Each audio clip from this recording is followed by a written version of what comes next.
What's going on, guys? Welcome back to the channel. Let's talk about Redbox. As always, this is not financial advice. I'm not a financial advisor. This is just for entertainment purposes only.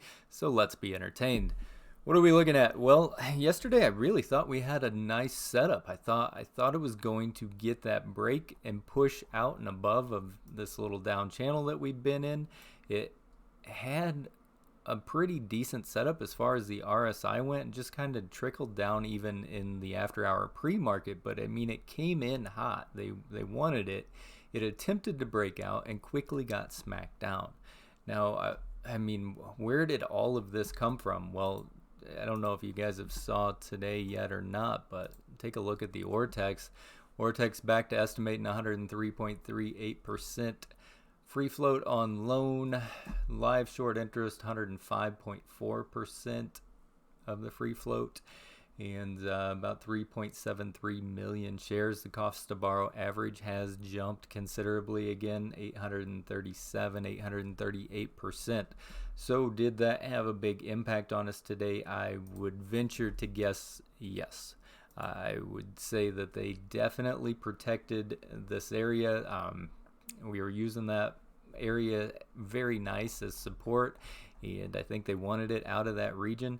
Why exactly, I don't know.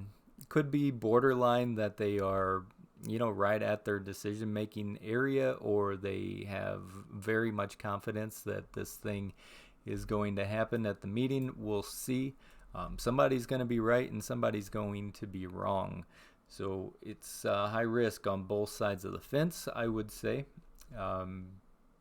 Let's see what happens in after hours. I mean, you can see the trend. So if I zoom this out, this is pretty much, sell it off, buy it back, sell it off, buy it back, sell it off, buy it back, sell it off, buy it back.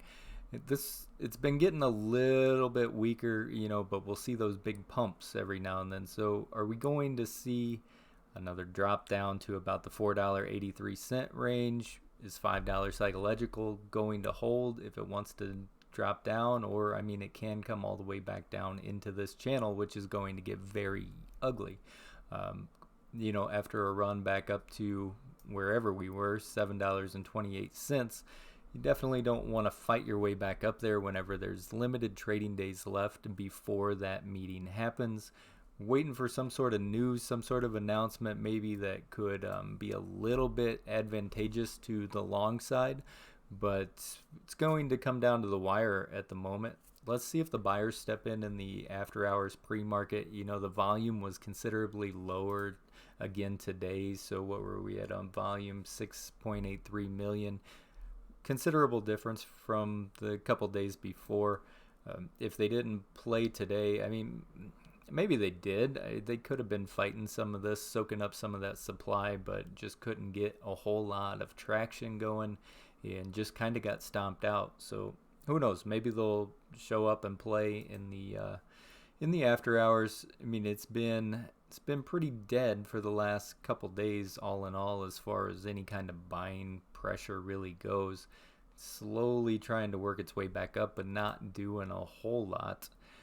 Could be possibly getting a little bit of a cross back up, I suppose. So is it going to be enough strength to push us out of this channel? I'm not sure.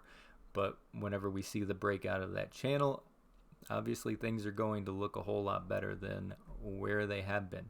So keep an eye on what's coming on over our heads and what we got down here below as supports, and we'll just see what happens. Maybe some of those shorts will actually return some shares. I thought we were too far into this for them to want to play more games and do that kind of stuff with the numbers, but I guess not. So let's see what happens. That's all we can do. We're either going to ride this channel down or we're going to break out. I wish I could tell you something different, but with the volume coming down and not seeing a whole lot of action as far as the RSI goes right now, it's kind of just a crapshoot as to if it wants to step in, push out, or if we're going to take the easy route and fall back down to the bottom of this channel. So that's what I got for you guys. I wish I had something better. We started off the day hot. It just did not follow through. The whole market was running too, which is crazy. So who knows, maybe some of the buyers that were here found interest in other plays today. So we'll see if the market starts to make a little bit of a downturn tomorrow, and that might bring some of the buyers back in here to play again. Who knows? So time will tell. Thanks for coming back, watching another one. Hope you guys had a good day in the markets. It was a great trading day. There was some good volatility, easy directions to play as well. So like I always say, make money, take money. If you don't mind, you can drop a like. You can subscribe to the channel if you wish. As always, stay golden, people, and may your accounts stay green.